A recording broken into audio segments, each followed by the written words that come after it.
सूर्य प्रकाश शर्मा, ये सूर्य प्रकाश जी, सरकार का बाकायदा ऑफिशियल कन्फेशन है कि हमारा स्टार्टअप इंडिया मिशन पूरी तरीके से, ऑलमोस्ट पूरी तरीके से फेल रहा और हमें जिस डायरेक्शन में बढ़ना था, we are heading towards the wrong direction, not in the right direction. धन्यवाद गरिमा जी। देखिए, आपने अभी जो भी डेटा यहां दिया वो भी सबके सामने है, और आपने मुद्रा योजना के विषय में भी कुछ डेटा यहां दिया, जो कि बाल, तरुण और आपका मैं ये कहूं उसमें शिशु, तरुण और किशोर तीनों का दिया। तो पहली चीज तो मैं आपको बहुत ही जिम्मेदारी से कंफर्म करना चाहूंगा, ये जो आपने मुद्रा योजना के विषय में यहाँ डेटा दिया, मुद्रा योजना स्टार्टअप्स के लिए कभी भी नहीं रही है।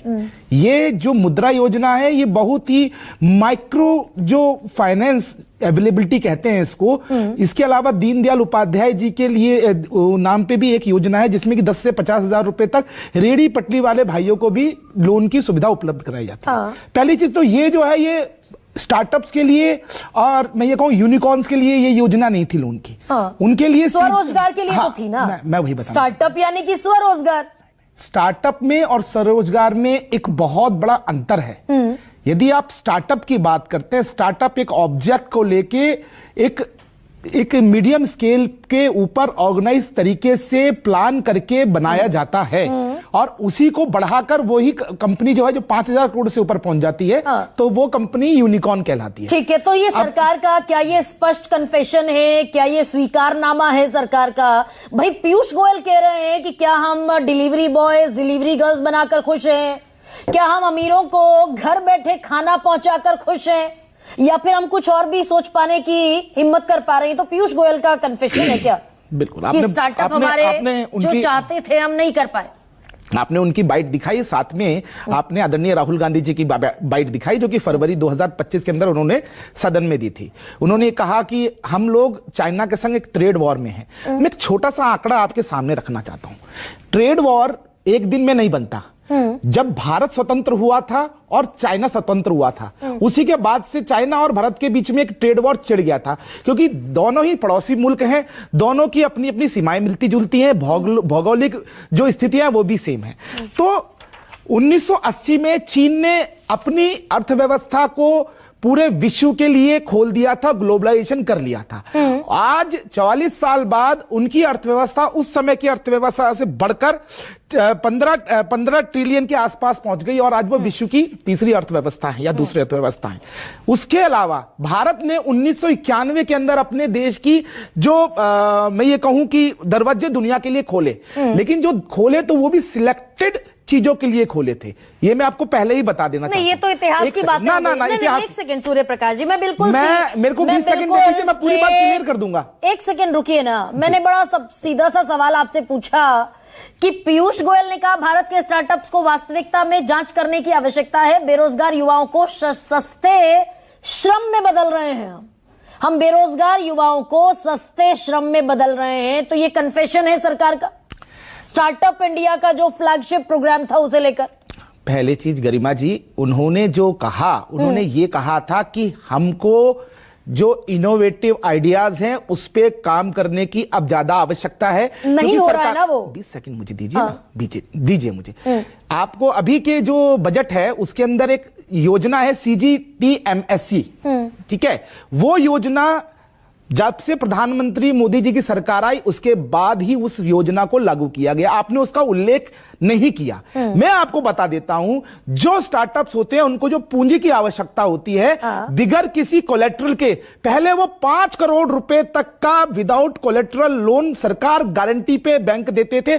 आज की डेट में उसको बढ़ा के 10 करोड़, और एक अलग जो सेट है, एक अलग प्रक्रिया के अंदर 20 करोड़ तक है। मतलब कोई भी छोटा सा जो स्टार्टअप है वो बढ़ना चाहेगा तो उसको 5 करोड़ तक का, 10 करोड़ तक का लोन मिलेगा। अब उनका कहना यह था कि हम लोग केवल और केवल जो कंप्यूटराइज्ड बेस्ड ऐप के काम की जगह, चिप्स के जगह, हम डीप इनोवेशन में भी जाएं। भारत ईवी की तरफ बढ़ रहा है। मतलब तो अभी मैं सूर्य प्रकाश यही सवाल आपसे पूछ रही हूं, आप घुमा फिरा कर फिर वहीं ले आए। दर्शकों के लिए थोड़ा आसान बनाइए ना। भाई हमने देश के युवाओं को स्टार्टअप इंडिया नाम का एक फ्लैगशिप प्रोग्राम दिया 2016 में। देश का जो युवा है वो स्टार्टअप में एक तरीके से इनोवेट करेगा और स्टार्टअप को खड़ा करेगा। आज 9 साल बाद पीयूष गोयल ये कह रहे हैं कि हमने सिर्फ डिलीवरी बॉयज बनाए, हमने सिर्फ डिलीवरी गर्ल्स बनाई, हम फूड इनोवेशन में है, डीप टेक इनोवेशन में हम कुछ नहीं खास कर पाए। बिल्कुल गलत, ये चीज आप गलत ले रही हैं उनका। सुनिए, उन्होंने ये नहीं कहा कि हम कुछ खास नहीं कर पाए, हम लोग कर रहे हैं, लेकिन हमारा उनका कहना ये है कि हमको इसको और फोकस करने की अत्यंत आवश्यकता है, क्योंकि इस समय सरकार का फोकस जो एफएमसीजी के अंदर या फिर मैं आपको बोलूं फूड प्रोसेसिंग के अंदर या डीप इनोवेशन, जैसे कि चाहे ईवी हो जाए, चाहे और प्रोडक्ट हो जाए जो कि हम इंपोर्ट भी करते हैं। हम इंपोर्ट करते हैं। अब जैसे इंपोर्ट में हम लोग कृषि जो उत्पाद हैं, भारत में सिर्फ इंपोर्ट होती थी, आज की डेट में वो भारत में बन रही है। मोबाइल 100% इंपोर्ट होता था। 20 सेकंड दीजिए। अगर बन रहे होते सूर्य प्रकाश, तो ये बयान को थोड़ा सा आप उन्होंने केवल कर दीजिए ना। उन्होंने कहा, पीयूष गोयल कह रहे हैं कि हम आइसक्रीम और कुकी बना रहे हैं, चीन स्टार्टअप में इलेक्ट्रिक वाहन बना रहा है, बैटरी टेक्नोलॉजी में आगे बढ़ रहा है, रोबोटिक्स में, ऑटोमेशन में, मशीन लर्निंग में, 3D मैन्युफैक्चरिंग में, आर्टिफिशियल इंटेलिजेंस में, डीप टेक्नोलॉजी में। That's what he stated. He said कि हमको उन चीजों पे ज्यादा फोकस करने की आवश्यकता है। सरकार का फोकस सेमीकंडक्टर के ऊपर इतना ज्यादा है कि इस बजट में भी उन्होंने उसका जो प्रावधान है वो बढ़ाया बजट का। लेकिन क्या आपने देखा था पूर्ववर्ती सरकारों में भी, आपने राहुल गांधी जी की बाइट सुनाई थी, यूपीए 1 और यूपीए 2 तो इस देश के अंदर उपभोक्ता काल था। हम लोग चीन से, आज उन्होंने कमेंट किया है चीन की अर्थव्यवस्था को लेके, असलियत में देश को उपभोक्ता बनाने का काम किस प्रकार ने किया। देश की जो इकोनॉमिकल स्थिति थी, इंडस्ट्रियलाइजेशन था, उसके ऊपर स्टॉप लगाने का काम किसने किया। आपको एक छोटा सा उदाहरण देता हूं, सिर्फ 20 सेकंड दीजिएगा। हम लोग रॉ रबड़ का सबसे बड़े प्रोड्यूसर्स में से एक हैं, जो कि कच्चा रबड़ इंडस्ट्रियलाइजेशन के लिए बहुत इंपॉर्टेंट है। हम भारत में बने हुए रबड़ के उत्पाद अब जाके खरीद रहे हैं। पहले यहां का रॉ रबड़ चीन जाता था, चीन से डेवलप होकर प्रोडक्ट के रूप में हिंदुस्तान आता था और हम लोग यहां खरीदते थे। आज make in India, made in India, startup India, stand up India के माध्यम से इस क्षेत्रों में भी काम हुआ है। लेकिन मंत्री जी का कहना यह है कि हमें इसमें और स्ट्रांगली फोकस करने की आवश्यकता है। कहना दरअसल है नहीं सूर्य प्रकाश, ये आप अपने नजरिए से कह रहे हैं। मैंने तो हूबहू उनका बयान पढ़ दिया। नहीं, बिल्कुल नजरिए से नहीं, मैंने तो बिल्कुल हूबहू बयान पढ़ दिया।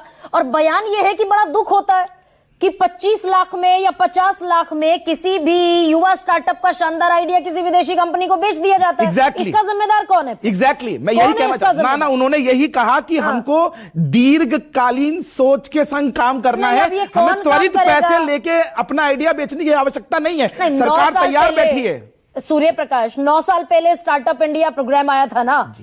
9 साल बाद केंद्रीय मंत्री कह रहे हैं कि 25 लाख में और 50 लाख में युवा स्टार्टअप का किसी का भी सपना विदेशी कंपनी को बेच दिया जाता है। कौन है जिम्मेदार? वो कौन बेचता है? जो ऑनर है स्टार्टअप का वही बेचता है ना। इसका मतलब भारत सरकार से पूंजी लेकर छोटे स्केल पे उसको डेवलप करता है। और जब कहीं ना कहीं विदेशी कंपनियों को लगता है कि ये जो स्टार्टअप है, यदि हम इसको खरीद लेते हैं, उसके बाद हम भारतीय मार्केट में अपनी पैठ को बना सकते हैं। यही कारण है कि वो उसको लालच देते हैं, आप 50 लाख ले लीजिए, आपकी इन्वेस्टमेंट इसमें 30 लाख हुई, हम आपको साथ में शेयर भी देते हैं और आप हमें बेचिए और हमारे संग काम भी कीजिए। तो यही कहना है मंत्री जी का कि आप सरकार पे भरोसा रखिए। सरकार की नीतियों के माध्यम से हम लोग इतना आपको लोन पूंजी उपलब्ध कराने को तैयार है। आप उसके ऊपर फोकस कीजिए। चीन से तुलना करते वक्त सूर्य प्रकाश, जब हम चाइना जैसी इकोनॉमी से तुलना करते हैं, देश दुनिया की दूसरी नंबर की इकोनॉमी, भूल जाते हैं क्या कि वो रिसर्च एंड डेवलपमेंट पर कितना खर्च करते हैं, वो डीप टेक्नोलॉजी पर कितना खर्च करते हैं, ये भूल जाते हैं क्या सूर्य प्रकाश? मैंने सारे आंकड़े गिनवाए। चीन कितना खर्च करता है, हम कितना खर्च करते हैं। उनके यहाँ 2.2 मिलियन मजदूर हैं, हमारे यहाँ मात्र 9 लाख मजदूर हैं। मजदूर कहना ठीक नहीं होगा, हमारे यहाँ 9 लाख वर्कर हैं, उनके यहाँ 2.2 मिलियन वर्कर है रिसर्च एंड डेवलपमेंट के लिए, डीप टेक टेक्नोलॉजी के लिए।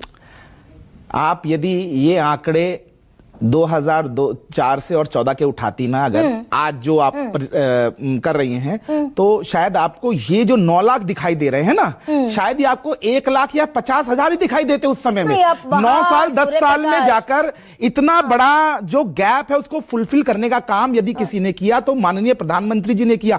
देश की अर्थव्यवस्था 12वें नंबर पे थी जब उन्होंने सत्ता संभाली थी। जिस प्रकार का जो जीडीपी घाटा था पूरे विश्व के अंदर, भारत की साख पे जिस प्रकार से प्रश्न चिन्ह था और इंटरनेशनल क्रेडिट एजेंसियों के द्वारा देश की अर्थव्यवस्था को जंक में और नेगेटिव कर दिया गया था। ये आप बहुत देश की बड़ी पत्रकार कर रहे हैं पीयूष गोयल के बयान को ही आप डिनायल मोड पर ले गए सूर्य प्रकाश। खैर, लेकिन अभी